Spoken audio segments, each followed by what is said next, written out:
Assalamualaikum warahmatullahi wabarakatuh. Alhamdulillahilladzi arsala rasulahu bil huda wa dinil haqq liyudhhirahu 'ala dini kullih wa kafa billahi syahida. Wassalatu wassalamu ala Rasulillah wa ala alihi wa sahbihi wa mawalah. Rabbi shrah li sadri wa yassir li amri wahlul 'uqdatam min lisani yafqahu qawli, amma ba'd. Pertamanya saya ucapkan terima kasih kepada Ustaz Rashidi selaku pembuka bicara kuliah ataupun pengacara kuliah maghrib kita pada hari ini. Seterusnya yang saya hormati, saya kasihi seluruh ahli jawatan kuasa Surau Jumaat Asy-Syakirin. Terima kasih atas jemputan ini. Saya rasa ini kali pertama saya sampai ke surau ni, dan alhamdulillah nampak sangat meriah ya. Jadi mudah-mudahan Allah terima ini sebagai salah satu daripada jalan kita mendapat pencen akhirat, di mana kita mengimarahkan ataupun menghidupkan rumah-rumah Allah ini. Yang saya muliakan, saya kasihi tuan guru saya yang turut ada di sini, iaitu suami saya sendiri, Ustaz Muhyiddin. Tak tahu kat mana dia pula. Oh, ada okey kat situ. Baik, hadirin hadirat yang dimuliakan, tetamu-tetamu Allah semua. Mari kita sama-sama insya-Allah berniat iktikaf, nawaitul iktikaf fi hadzal masjid sunnatan lillahi taala, dan kita berniat untuk menghadiri majlis ilmu ini. Paling tidak kita dapat 3 poin utama. Paling tidak kita dapat poin utama, sebab nampak tak bawa buku kan. Catat dalam hati kan. Jadi insya-Allah yang catat dalam hati itu banyak yang terpendam. Jadi tak apa, paling tidak kita niatkan kita dapat 3 poin ya adik-adik. Lepas tu kita bawa balik, lepas tu kita praktis terus. Jadi praktis dalam bahasa Arab maksudnya amalkan ya. Jadi kita amalkan, hidup dengan ilmu ini. Dan subhanallah, indahnya majlis ilmu ini dan kelebihan majlis ilmu ini, sehingga baginda Rasulullah sallallahu alaihi wasallam memberikan satu janji ataupun berita gembira lah bagi mereka yang mencari majlis-majlis ilmu, kemudian menghadirinya, kemudian berusaha untuk memahami ilmu tersebut dan beramal dengannya. Maka Masya Allah, sebelum kita sampai ke syurga, Allah dah terangkan jalan untuk ke syurga. Sabda baginda, saya ambil petikan sebab dia agak panjang. Man salaka tariqan yaltamisu fihi ilman sahalallahu lahu bihi tariqan ilal jannah.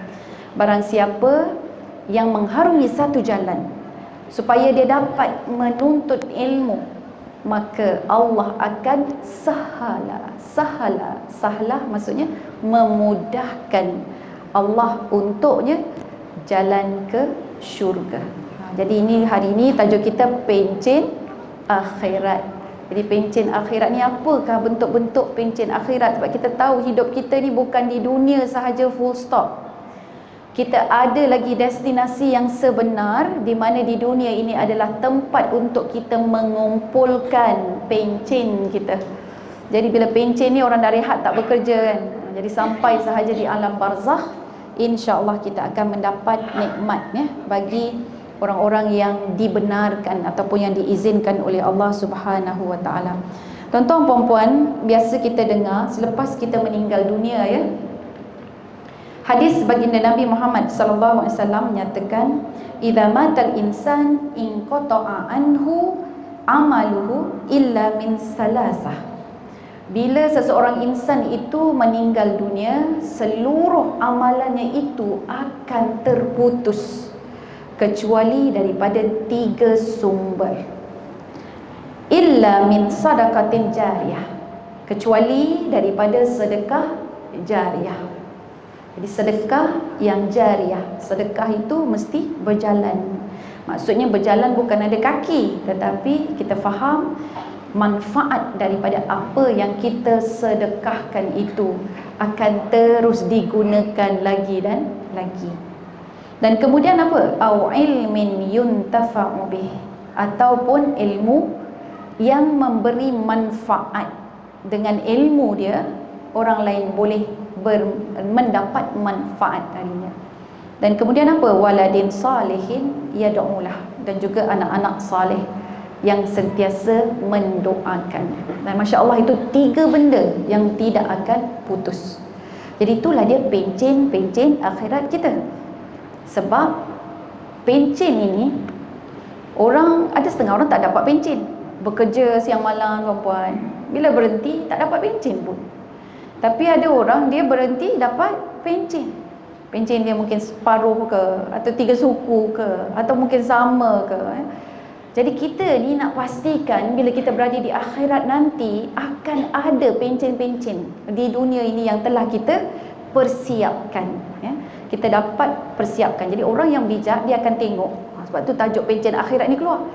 Bila dia bekerja atau dia beramal, dia bertungkus lumus, ya, bekerja keras untuk mengumpulkan bekalan di akhirat kelak. Jadi dia tidak main rambang, main rawak saja. Dia akan rancang perjalanan dia di hari akhirat. Nabi SAW dah bocorkan dah apakah pencen-pencen yang bakal kita dapati. 3 sumber ini rupa-rupanya. Jadi yang pertama adalah daripada sedekah jariah. Sangat indah baginda SAW dia mulakan dengan sedekah jariah. Sebab rata-rata majoriti tidak ada seorang pun yang boleh terkecuali daripada sedekah. Sebab sedekah ni semua orang boleh buat. Sebab dia benda yang paling mudah. Sedekah jariah. Jadi sesuatu pemberian manfaat yang boleh digunakan bila-bila masa. Contohnya kalau di surau Asy-Syakirin ini kapet. Jadi kapet ini orang guna untuk sujud, untuk solat, ya, untuk duduk dan sebagainya. Jadi selama mana ada manfaat dia, lepas habis ni dia buang, contoh. Dia buang, tapi ada juga orang yang ambil. Buat pula alas tempat tidur dia kat rumah ke, tempat lap kaki ke. Tuan-puan, selama mana ada manfaat kita akan dapat dan kita akan perolehi. Contoh yang lain, manfaat ataupun kita panggil sedekah jariah. Kita tak ada duit nak ada kapet ini, tapi kita boleh bantu orang lain daripada sudut tenaga, ataupun yang pandai mengurut, mengurut, tolong urut sampai orang tu sihat, tuan-puan. Masya Allah. Jadi bila orang tu sihat, manfaat daripada orang yang sihat itu kita juga akan dapat dan kita akan perolehi. Baik, jadi kemudian yang kedua, Nabi tahu semua orang boleh buat sedekah, ya. Tapi ada lagi kelebihan orang yang mempunyai ilmu. Ilmu apa ni? Ilmu sekarang ni ada kuih apa yang viral tu puan? Kuih goyang, kuih apam gedik dia panggil. Koswi gedik. Kuih koswi gedik, ya. Dia ada kof tu, dia makhraj. Kuih kaswi gedik. Jadi tak tahu nak buat macam mana ni, ajar orang lain macam mana nak buat kuih kaswi gedik. Dengan macam tu dia pula menjual kuih kaswi gedik. Dapatlah pula manfaat dia. Ya Allah, ilmu yang memberi manfaat. Dan manfaat duit daripada tu, keuntungan, bantu pula anak-anak, kan, boleh insurans dia, pembelajaran dia dan sebagainya, boleh bersedekah. Maka setiap satu keuntungan dan manfaat itu kita juga akan dapat. Cuma mendung sekejap, ilmu apa yang kita dah bagi kat orang, ilmu apa tu? Kalau ilmu buruk dapat juga tu puan, dapat yang tak baik, ya. Kita fikir apakah ilmu yang mendatangkan manfaat. Ilmu Al-Fatihah, itu satu benda yang memang tidak akan berhenti manfaatnya. Sebab tu jangan bagi ustazah yang ajar anak kita Al-Fatihah, biar kita yang ajar anak kita Al-Fatihah. Sebab daripada Al-Fatihah itu dia akan bermanfaat sebab ilmu, ya. Okey, itu anak. Kalau anak lagi lah berlipat kali ganda, sebab dia ada tahap lagi anak yang saleh, anak yang mendoakan. Lagi kalau dia baca Al-Fatihah, dia teringat, ya Allah, Al-Fatihah ini pembuka, ya Allah, maka bukakanlah pintu-pintu syurga di alam barzah buat ibu dan ayahku. Doalah pula dengan Al-Fatihah. Kita yang mengajar lagi, tuan-puan. Untungnya nenek-nenek boleh ajar cucu-cucu, kan. Sebelum orang lain ajar keturunan kita, ahli keluarga Al-Fatihah, kita rebut dulu peluang tersebut. Kalau tak ada anak, tak ada cucu, mungkin ajar sahabat-sahabat kita, kan, tengok dia punya makhraj betul ke tak. Kita dah belajar dah dengan bersanad. Al-Fatihah tu dah bersanad. Jadi kita cek pula orang lain, ya. Jadi itu pun salah satu daripada ilmun yuntafa'u bih. Dan seterusnya, waladin salihin yad'ulah, anak-anak yang saleh. Dia ada 2 syarat di situ. Anak itu saleh dan anak itu mendoakan. Jadi anak-anak yang soleh ini dia mesti ingat mak ayah dia. Lagi-lagilah kalau mak dan ayah dia itu memberi bekas, maksudnya memberi kesan daripada sudut pendidikannya, pengaruhnya, kata-katanya, semangatnya kepada anak-anaknya. Jadi ada 3 benda, 3 perkara pencen akhirat kita. Dan Masya Allah tuan-tuan puan-puan, bukan setakat itu sahaja. Maka dalam hadis dan para ulama dia pecahkan 3 itu kepada beberapa bahagian. Daripada 3 ini supaya kita faham, bukan setakat hanya 3 saja dan kita lepas tu tak ada lain. Yang tak ada anak macam mana, yang tak ada ilmu contohnya macam mana, nak sedekah yang tak ada harta ke, ataupun nak bantu tak mampu, so macam mana. Maka dipecahkan supaya kita lebih faham apakah pencen akhirat kita. So bila saya sebut ini tuan-puan, berdasarkan rujukan-rujukan dan juga beberapa hadis ini, kita cuba fikir, kalau belum ada, kita plan, kita rancang, dan target kita semua kena ada. Jadi ini huraian hadis, dan kemudian saya akan bawa pula huraian ulama. Jadi para ulama mengatakan ada 10. Daripada 3 tadi, hadis yang lain petik 7, maksudnya didetailkan 7. Kemudian ulama kupas ada 10 pula. Boleh hafal tu? Bukan kita kata 3 je ya. 3 poin je bawa balik, kemudian kita amalkan.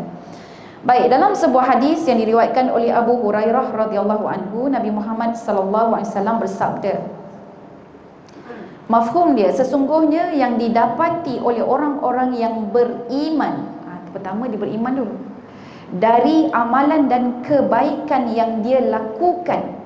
Maksudnya dia lakukan kebaikan, setelah dia mati dia akan dapat lagi dengan syarat dia beriman. Orang yang tidak beriman dia tak dapat. Orang yang tidak menerima Islam sebagai agama dia tak dapat, walaupun dia buat baik bergunung-gunung tuan-puan. Bangunan wisma kebajikan, sekolah dia tolong dirikan, dekat Gaza tu semua hospital dia punya, contoh tuan-puan, contoh. Tapi dia tidak beriman, dia tidak memeluk Islam, dia tak dapat. Sebab apa Sebab iman itu adalah tiket. Iman itu tiket. Macam kita nak tengok bola, nak tengok bola dekat stadium, kena beli tiket. Kita sibuk-sibuk bawa tempat duduk, bawa banner, kita bawa bendera kan, tapi tak beli tiket. Boleh masuk tak agaknya dalam stadium? Tak boleh. Tak boleh. So sama juga.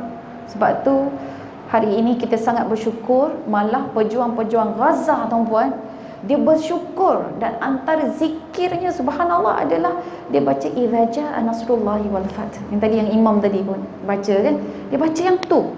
Sebab apa? Walaupun Gaza, orang-orang Gaza ramai yang terkorban syahid, hari ini di pelosok dunia ramai yang memeluk Islam, hanya dengan melihat betapa kentalnya iman mereka. Apa yang terdengar? Hasbunallah wa ni'mal wakil. Dia sebut apa? Alhamdulillah. Dia sebut apa? Inna lillah. Jadi benda ini sesuatu yang luar biasa.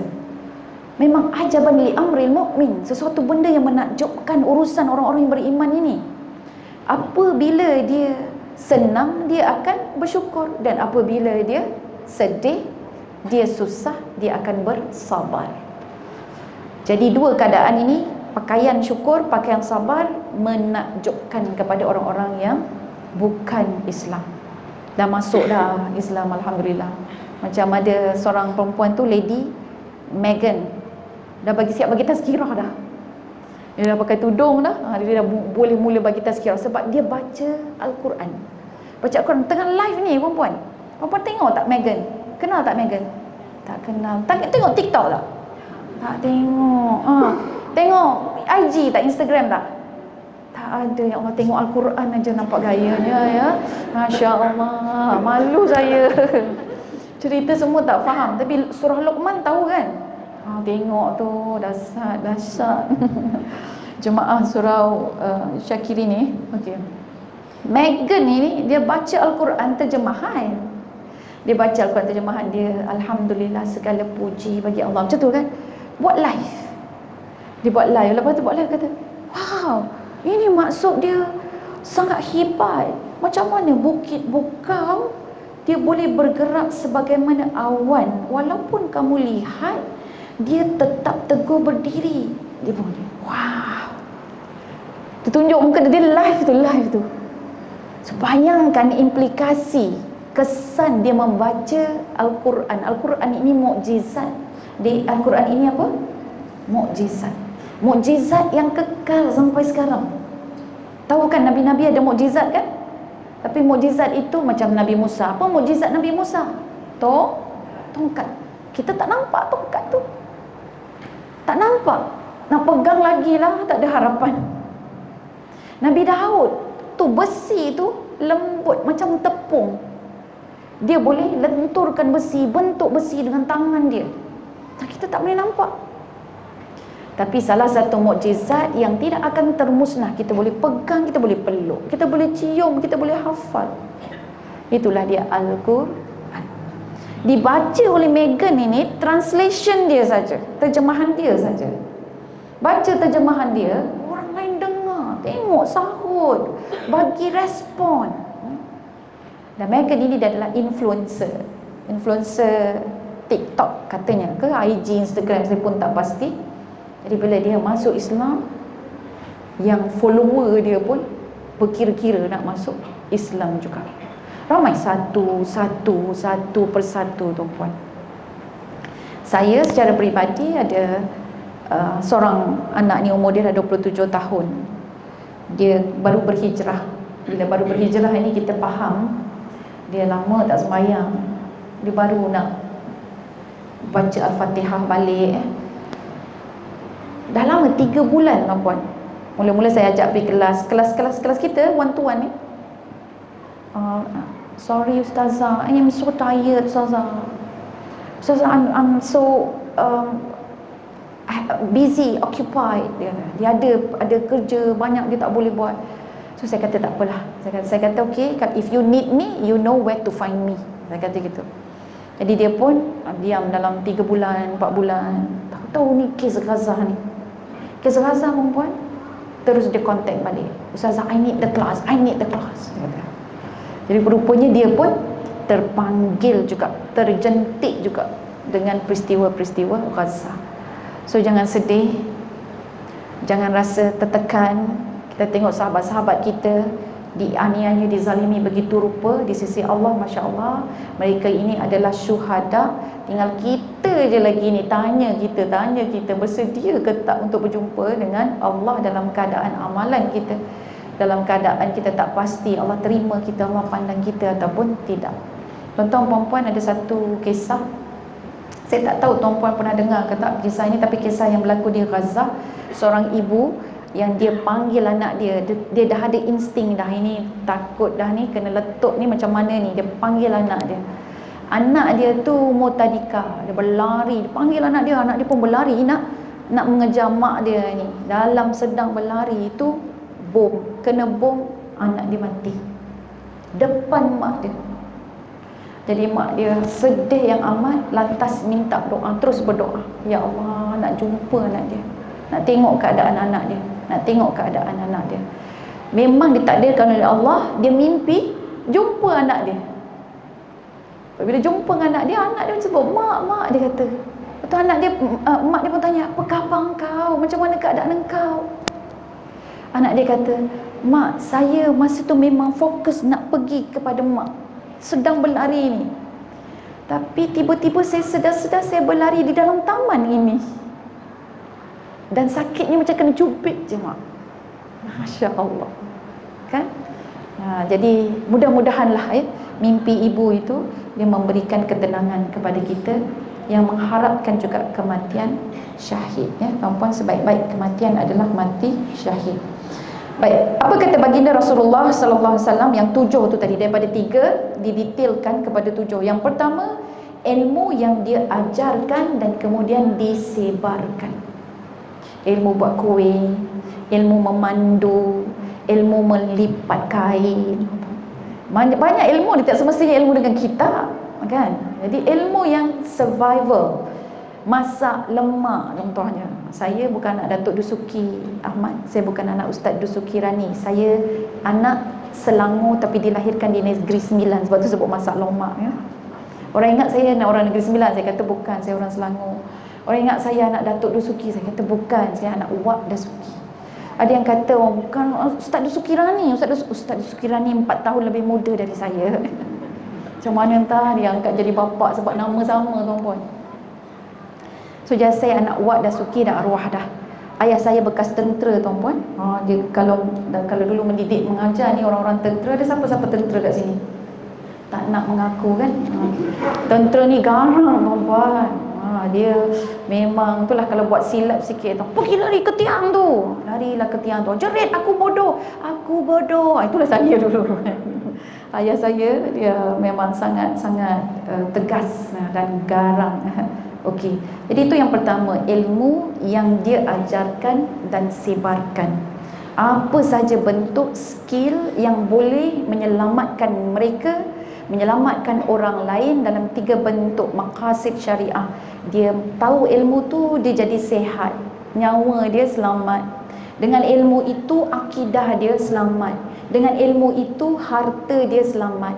Dengan ilmu itu akal dia lagi berkembang. Dengan ilmu itu keturunan dia, keluarga dia adalah keluarga yang baik. Ada maqasid syariah tu. Ilmu tu dia membawa untuk empower maqasid syariah tadi, insya-Allah dia akan dapat, tuan-puan. Itu adalah manfaatnya. Yang kedua, anak soleh yang dia tinggalkan. Siapa yang tak ada anak macam mana? Itu kurniaan Allah, kan? Itu pilihan Allah, itu takdir, qadarullah.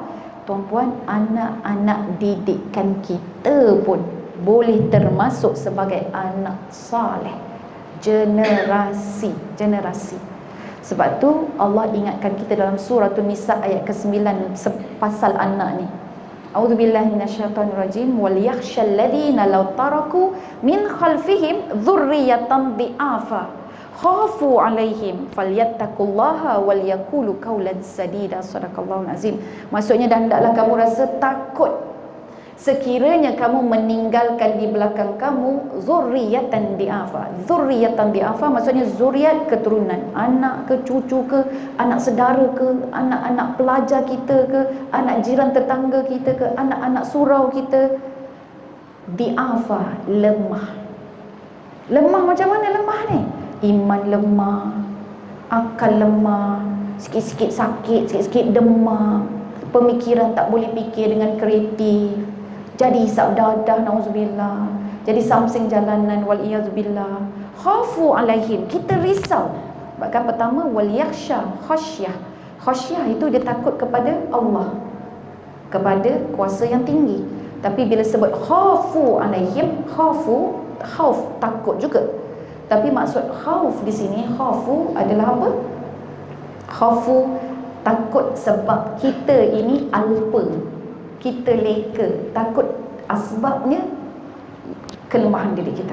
Khafu alaihim maksudnya engkau lemah, engkau tak ambil peduli, maka anak-anak engkau di'afa, dhaif, lemah. Khafu alaihim, takut orang lain pun risau dengan anak-anak kita punya penangan. Dia tu kalau dah start motor, tak boleh tidur anak kecil aku, contoh. Kan? Khafu alaihim, takut kalau dia datang habislah kena sorok semua barang-barang ni, kalau tak balik nanti ada benda yang hilang. Lama dia datang sudahlah, sebab perkataan dia tu nanti sakit telinga. Khafu alaihim. Maka Allah bagi kita formulasi macam mana nak selesaikan masalah ini. 2 benda je. Pertama, falyattaqullah. Kamu dulu betulkan diri kamu. Lagi nampak tak kena anak-anak kita, tuan-puan, lagi nampak dia punya rebelliousness-nya, lagi nampak menentangnya, lagi nampak dia malasnya, tuan-puan, kita kena tinggikan takwa.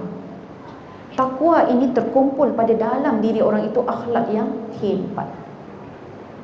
Akhlak yang hebat, bukan lagi menengking-nengking. Kita kadang-kadang bila dah tahu dah pergi ke masjid kan, suami-suami balik menyindir isteri. Itulah awak nak pergi majlis ilmu tak ingat. Betul. Tapi selalu tak ada macam tu kot kan. Yang menyindir isteri. Itulah awak nak pergi masjid tak nak, pergi kuliah tak nak, degil. Menyindir kan. Tapi kita kena orang bertakwa, bukan tanda kita beriman, kita lebih sombong, tak. Tapi kita lebih beriman lagi tunduk, tuan-tuan. Falyattaqullah. Satu, betulkan diri kita, betulkan balik niat kita, betulkan kita punya akhlak kita dengan anak-anak. Walaupun anak-anak tu degil, walaupun anak-anak itu nampak, memang kita boleh bertegas, tuan-puan, tapi jangan sampai hilang akhlak kita. Kemudian waliyaqulu qawlan sadida, waliyaqulu qawlan sadida, dan hendaklah kamu berkata dengan qawlan, kata-kata yang sadida, yang benar. Qawlan sadida, para mufassir dia terjemah dua benda. So kalau kamu nak bercakap, nombor satu, pastikan konten itu tepat dan tidak melirik-lirik. Tepat. Oh, okey.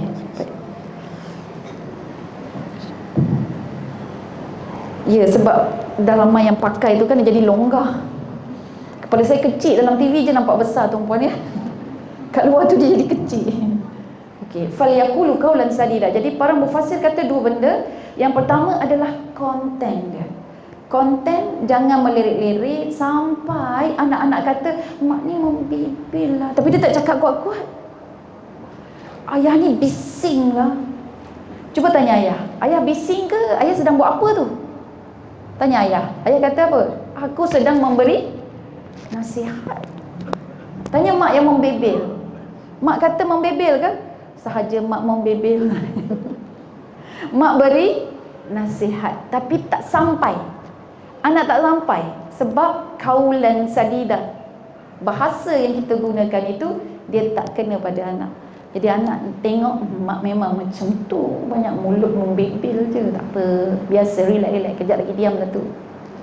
Sebab anak nampak membebel, dia tak nampak benda itu nasihat. Sebab tu pilih konten dulu. Kemudian yang kedua, pilih bahasa dia, perkataan yang kita guna tu. Oh, sebelum kita nak marah, tuan-puan, kita kena tarik nafas dulu, lepas tu pilih perkataan. Nak cakap macam mana dengan dia ni ya? Cakap macam mana? Pilih perkataan, pilih perkataan. Jangan sampai menggigit ke hati dia, menyebabkan dia akan orang kata tu rebel. Rebel ni apa?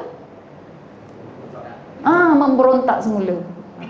Dia memberontak balik dengan kita, melawan kita balik. Dia fikir macam mana supaya dia betul-betul faham. Dia ada seorang anak ni, tuan-puan. Ayah dia marah dia sebab dia ada akaun Instagram, umur baru 11 tahun. Ayah marah sebab bila ayah buka yang bahagian search tu, jadi ayah tak tahu Instagram. Ayah dia buka bahagian search, keluar gambar-gambar yang tak senonoh. Jadi ayah dia kata, ini kan awak tengok apa ni, kena cubit-cubit, kena tonjol-tunjal kepala dia kan. Oh, budak tu melawat. Dia kata, ini bukan akaun saya. Ayah, ini search, dia kata. Ayah pun tak faham search ke apa. Ayah ingat search tu Amy search lah kot. Tak faham dia. Ayah dia tak faham. Oh, bergaduh. Datang mak dia. Mak dia ni muda sikit kan. Mak dia lebih muda daripada ayah dia lah maksudnya. Jadi faham. Terus dia pun panggil anak dia. Lepas tu dia tengok apa yang menjadi, apa kata, permasalahan kan. Lepas tu dia tengok. Dia tak cakap apa dengan suami dia, dia cakap dengan anak dia. Okey, dia kata, okey anak Umi, kalau anak Umi tengok search ini, tiba-tiba search ini muncul dalam akaun Umi, apa yang awak rasa? Awak boleh rasa hormat dengan mak awak ini, ataupun awak rasa kenapa mak banyak macam ni? Baru anak tu pun terfikir, yalah. Jadi tandanya bukan dia search, tapi sebab dia berkawan dengan akaun-akaun yang pergi menuju ke arah situ. Jadi dia keluar pada search dia. Tuan-puan faham tak apa saya cakap ni? Faham kan? Bukan dia yang subscribe, bukan dia yang klik, bukan dia yang follow, tapi sebab dia follow kawan-kawan dia, yang kawan-kawan dia follow benda tu. Jadi akaun-akaun yang tak bagus itu, yang tak cantik ini, dia appear pada search dia. Sekarang ni orang panggil ada algoritma kan, ini algoritma kawan-kawan dia. So baru bahasa tu kena. Lepas tu bila ditanya, mak tu tanya lagi, okey, awak tak suka kan mak macam ni? Dan apa pandangan awak kalau ayah awak ada akaun dan akaun ni bila awak buka ada gambar macam ni? Tunjuk. Tengok lelaki dengan perempuan berpipi-pipian. Tengok yang ini tak pakai baju, baju macam tak cukup, mak dia kata. Apa awak rasa dengan ayah awak? Best, ayah best ke ayah tak best? Penggeleng kepala. So bahasa perempuan. Wal yaqulu qawlan sadida. So nak nasihat anak tu, sebelum dia tolak balik, kita kena pilih perkataan apa yang sesuai. Tak pandai nak cari, solat hajat dulu. Jangan terkam anak dulu, solat hajat dulu. Solat hajat, minta supaya Allah memberikan kita petunjuk. Baca Al-Fatihah itu banyak kali, supaya Allah bagi petunjuk. Bahasa anak dengan kita kadang-kadang sekarang lain, ya? Jadi kita kena sedikitlah orang kata tu jihad kita untuk berjuang, untuk anak-anak kita ini faham lebih. Baik, jadi itu yang pertama, anak soleh yang dia tinggalkan. Yang ketiga, mushaf Al-Quran yang diwariskan. Mushaf Al-Quran yang diwariskan maksudnya mana-mana mushaf Al-Quran, sebagian ulama kata buku-buku yang dijadikan rujukan oleh anak-anak ini, diwakafkan.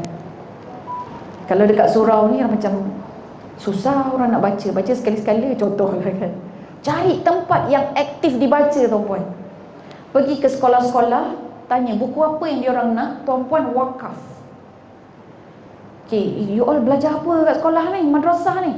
Oh, kami fiqh manhaji ni ada, kita kena ada beberapa jilid lagi ni, tak cukup lagi. Cepat-cepat beli dan wakafkan. Jadi selama mana ada pelajar di situ, penuntut di situ, mereka akan baca, mereka akan study, mereka akan buat revision. Perempuan waktu ini, Masya Allah, setiap huruf yang kita wakafkan kitab, dari kitab itu, setiap huruf yang anak baca, yang anak-anak tulis, yang anak-anak faham, kita akan dapat pencetnya. Okey, seterusnya adalah masjid yang dibangunkan. Masjid, tapi kena tengok pula masjid ini roh dia macam mana. Ada masjid yang jadi perhiasan tempat pameran atau museum, yang ini tak main. Sebab masjid zaman Nabi adalah satu masjid yang menjadi center of the society, penggerak kepada masyarakat. Hatta kalau kita tengok ya macam mana masjid Nabi ni, dia tidak kurang ada daripada 10 department dalamnya. Hospital pun ada. Belum lagi tempat melatih peperangan, belum lagi kelas-kelas dan kuliah. Sebab itu orang dulu-dulu masjid ini adalah university. Universiti Al-Azhar contohnya, dia asalnya masjid. Kita pergi ke Masjid Nabawi sekarang ni kan, dekat tiang-tiang circle tu, dia ada study circle dia. Jadi dah biasa dah masjid ini menjadi universiti yang terbuka. Jadi masjid bangunkan, tuan-puan, tapi yang ada roh dia. Yang kelima, rumah bagi Ibnu Sabil, yang ni RNR ataupun wakaf. Sekarang RNR lah, ada RNR kan. Kita mungkin kena carilah tempat yang tak ada RNR, yang kampung-kampung, tuan-puan kan. Pergi ke Kuantan ke, pergi ke Besut ke kan, kawasan-kawasan. Tapi Besut pun cantik dah, Kuantan pun ikan patin banyak dah kan. Ya Allah, cantik-cantik pemandangan dia. So carilah tempat-tempat mana yang ramai musafir lalu, kemudian dia perlukan sesuatu, kita buat pondok wakaf untuk dia berehat. Oh, dapat dah tu, Masya Allah ya. Okey, next adalah apa? Next adalah sungai yang dialirkan. Maksudnya air, pipe air. Sekarang sungai dah macam rupa teh. Jadi sungai yang dialirkan itu tempat orang mengambil manfaat air. Jadi sekarang wakaf telaga, wakaf pipe air ya. Okey. Yang ketujuh adalah sedekah yang dia keluarkan dari harta dia. Sedekah yang dia keluarkan daripada harta dia, tapi ada syarat. Ketika dia masih sehat dan hidup. Mimalihi fi sihhatihi wa hayatihi. Bukan yang dah nazak tu. Time nazak tu cakap dah, ayah nak sedekahkanlah, ayah nak wakafkanlah. Kalau waktu dah tengah nazak tu 1/3 je lulus tu pun, tak boleh lebih.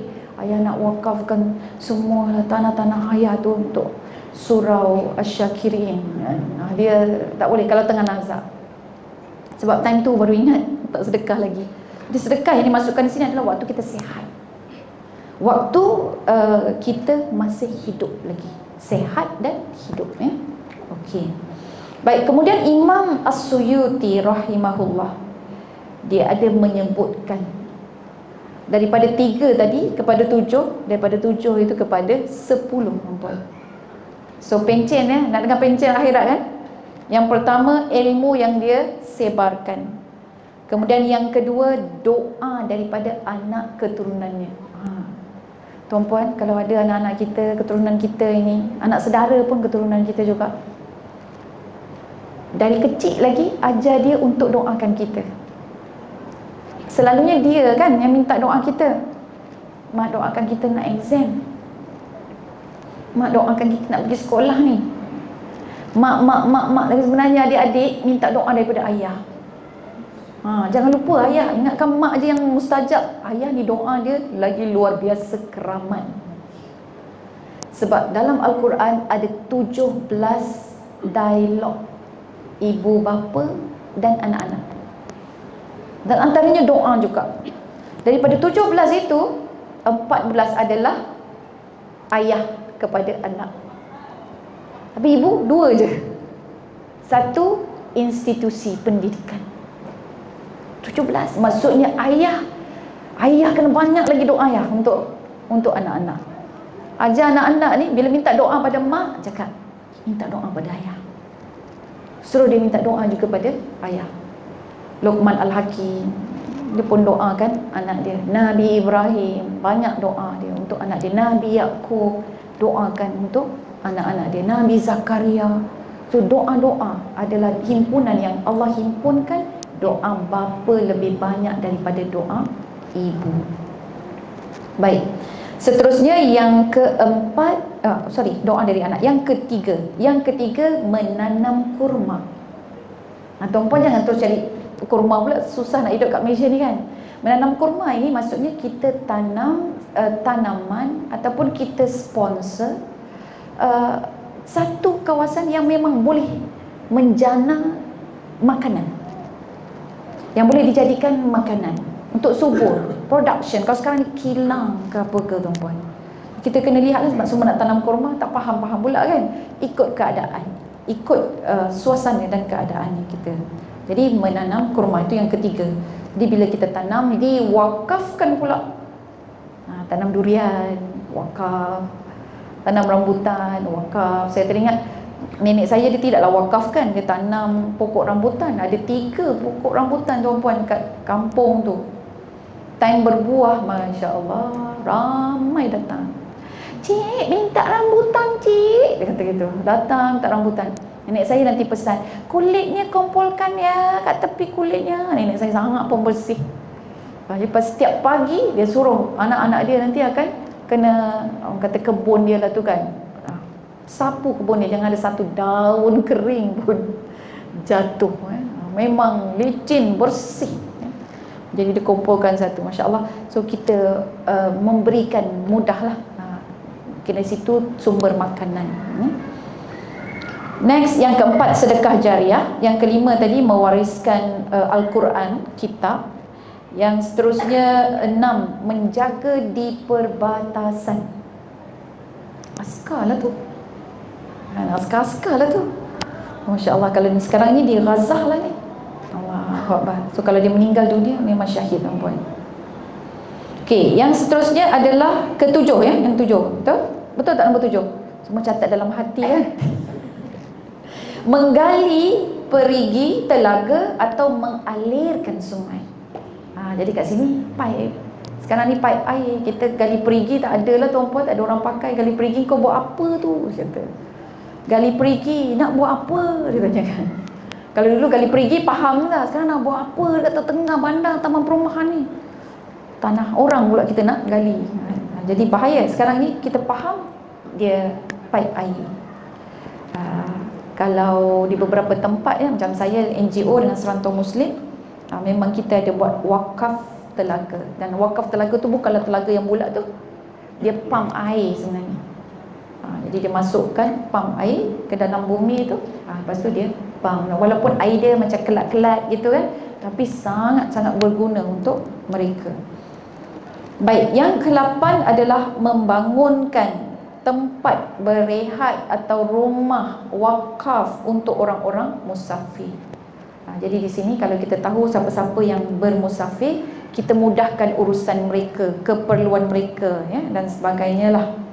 Yang ke-9, membangun majlis-majlis zikir, majlis-majlis ilmu. Jadi saya kira banyak sekarang ini diorang letak rumah dia itu sebagai tempat untuk majlis ilmu. Ada satu ni di Ceras tuan-puan, arwah almarhum Haji Ramli. Jadi daripada isteri dia hidup, isteri dia meninggal dunia dulu, kawasan living room dia itu dijadikan kelas.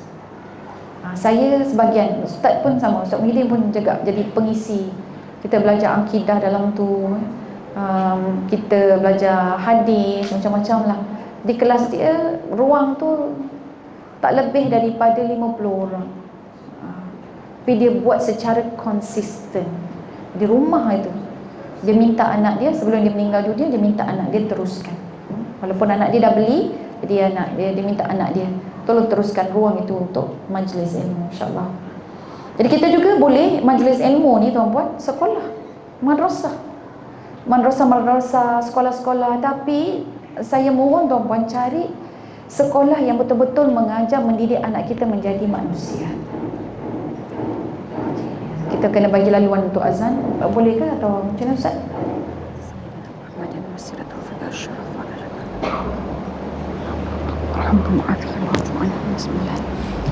Baik, saya sambung 12 minit lagi tuan-puan ya. 8.30 insyaAllah kita akan berhenti. Boleh Ustaz? Saya berhenti 8.30. Mana Ustaz kita? Boleh ya, sebab isyak dia masuk cepat kan. Baik, tuan-tuan puan-puan, tadi kita kata yang ke-9 adalah menaja ataupun kita infak di mana ada sekolah, tapi pilih sekolah yang benar-benar mendidik pelajar-pelajarnya menjadi manusia. Kalau tahfiz, lihat selepas tahfiz ni anak ni jadi apa tuan-puan? Tak nak hanya hafal Quran full stop, hafal Quran full stop. Tak cari, kalau hafal Quran pun dia tahu macam mana nak menyalurkan anak ini. Sebab kita takut dengan yang scam-scam ni. Faham-fahamlah tuan-tuan puan-puan kan, saya tak nak menuduh mana-mana, tapi biarlah kita cek. Kalau kita cek, kita tengok, tak beranilah nak hantar anak kita. So kat situ macam ada something wrong lah ya? Okey, jadi kita bagi sokongan kita kepada mana-mana institusi pendidikan yang benar-benar tengok guru dia, tengok dia punya mudir, guru besar dia ya? Tengok silibus dia perempuan. So kita laburkan di situ. Dari satu sekolah ini, Masya Allah, seorang datuk, dia tak nak nama dia dikenali. Kita dengar orang, saya tahu dia orang punya guru-guru ni sebut datuk-datuk aja. Dia akan menaja setiap pelajar ini lepas habis di sekolah itu untuk belajar Universiti Timur Tengah luar negara. Taja setiap seorang. Dan dia bagi tahu dah dengan guru besar dia. Dia kata kalau ada kekurangan, bagi tahu untuk kebajikan pelajar-pelajar. InsyaAllah anak-anak itu semua jadi anak-anak dia tuan-puan. Bayangkan kalau ditaja anak-anak tersebut, apa yang anak itu belajar, kebaikan yang diamalkan oleh anak-anak itu, kemudian anak-anak itu sebarkan, dia dapat dah. Dia kalau sekolah ini subhanallah, kita dapat 3 dalam 1. Kalau macam yang tadi, kita nak sedekah jariah, kita nak ilmu yang bermanfaat, kita nak anak yang soleh kan? Anak soleh yang mendoakan. Kalau kita laburkan, infakkan ke sekolah yang terpilih ini tuan-puan, kita dapat 3 dalam 1. Dapat anak yang soleh mendoakan, dapat ilmu ya?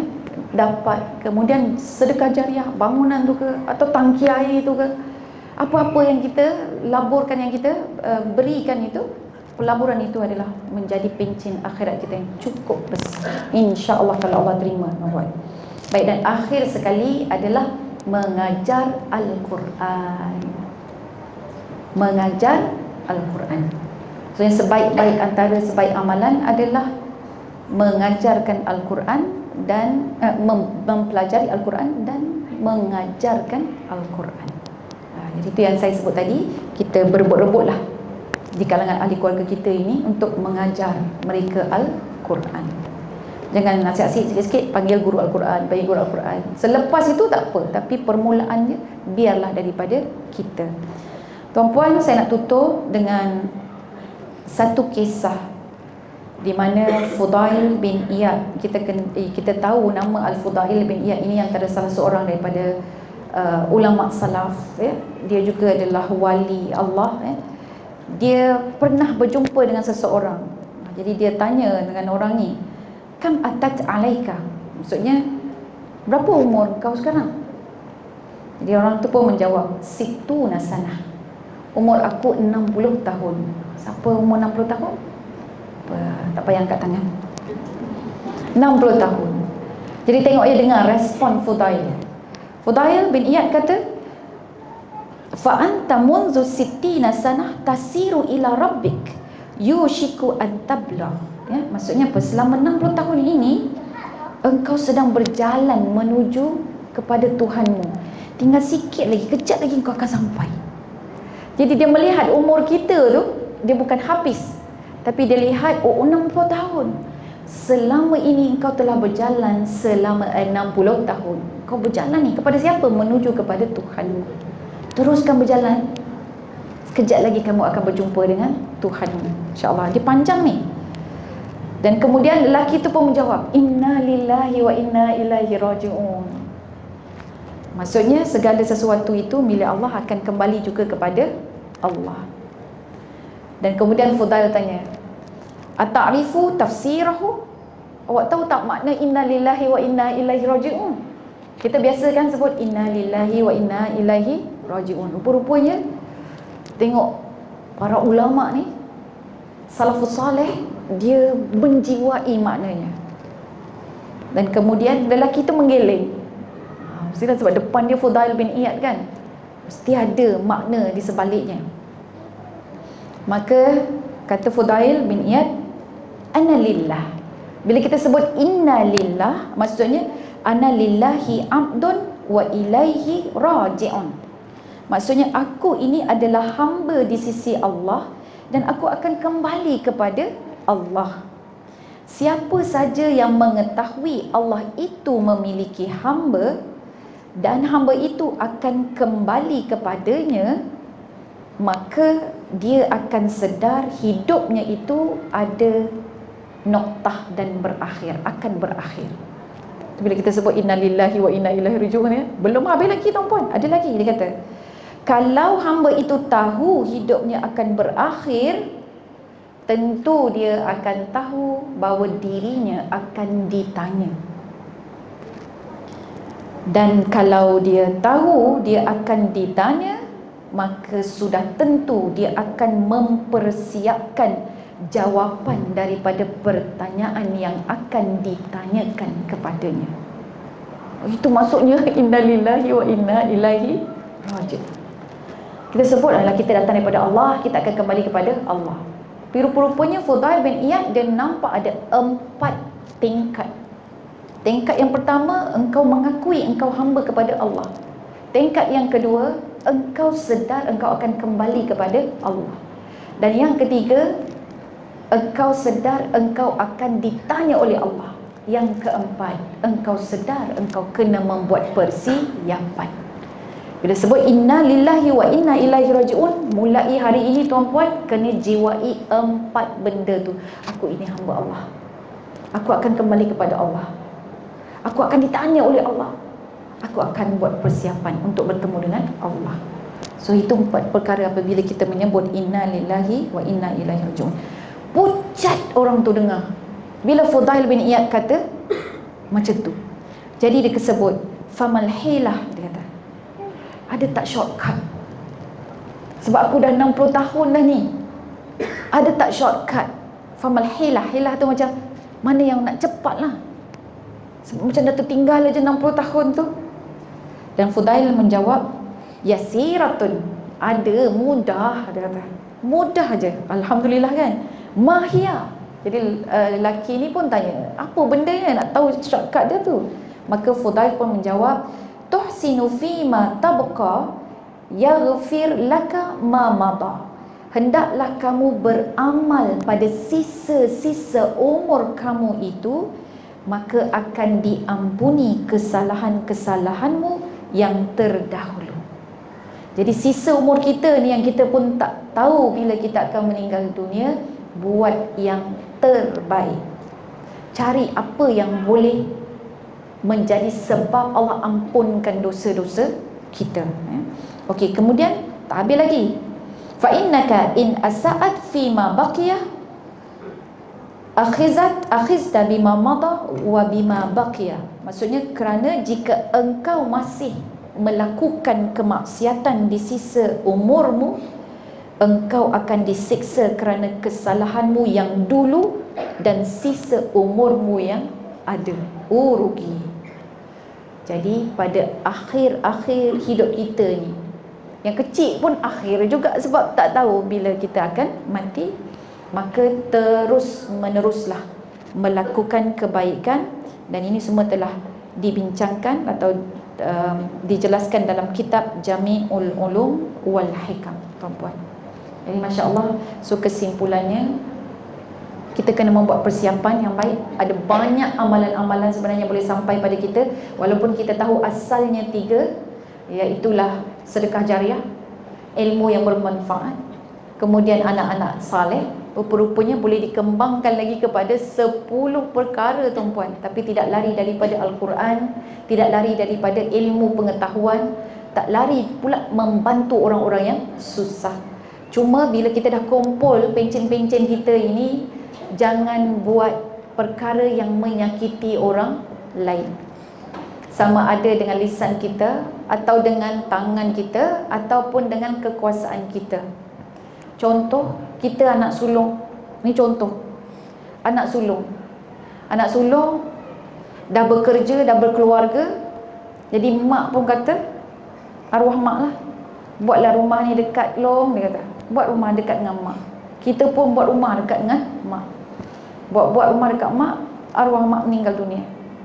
Jadi tanah yang tempat kita berpijak tu dah jadi rumah tanah pusaka. So itu bahagian kita. Jadi bagi ada lagi 5 orang adik-beradik, tapi bagi-bagi, tuan-puan, sekali tengok juru ukur, kita dah termakan tanah adik kita. Itu menyakiti tak? Dah menyakiti. So jadi tanya dengan adik, dek abang ni tak perasan, dah ada juru ukur kau lah tu kan, yang bawa ni macam mana abang nak buat ni, kau boleh sedekahkan FOC tak? Kalau adik kata, ish abang 20 kaki tu bang, betul, kaki tu banyak bang, kereta parking boleh lagi ni. Kena bayar lah bang. Bayar. Jangan jadi gaduh, tuan-puan. Oh, tiba-tiba pula kan, sebelum kita tahu, abang dah buat dulu, nak buat macam mana? Halalkan je lah. Jangan paksa orang halalkan. Sebab sekarang ini, cara macam mana kita mengurus ahli keluarga kita tu yang Allah nak tengok. Khairun nas anfa'uhum linnas. Memang seorang yang paling baik itu adalah yang paling banyak bermanfaat. Tapi bila sampai pada ahli keluarga dia, dia lupa hadis Nabi, di mana khairukum li ahlihi. Orang yang paling baik di kalangan kamu adalah yang terbaik pada ahli keluarga. Wa ana khairukum li ahli, dan aku berbanding kamu semua sangat terbaik terhadap ahli keluargaku. Nabi bukan Nabi suruh kita ikut dia, ikut cara dia. Kalau tak, banyak yang terjemah, saya dah baik dah, saya dah baik dah dengan mak ayah saya.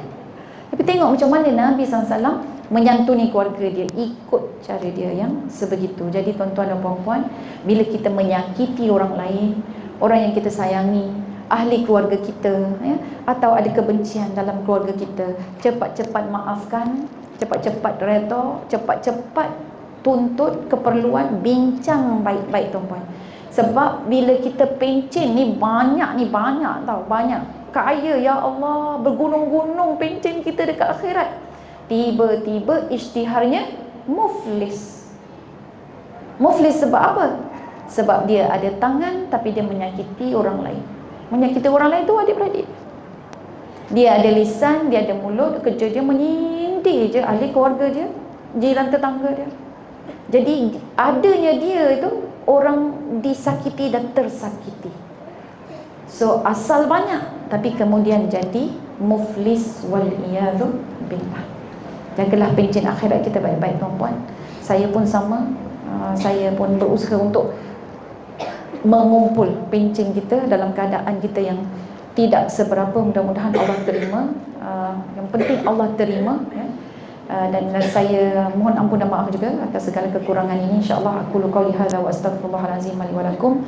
Wabillahi taufiq wal hidayah. Wassalamualaikum warahmatullahi wabarakatuh.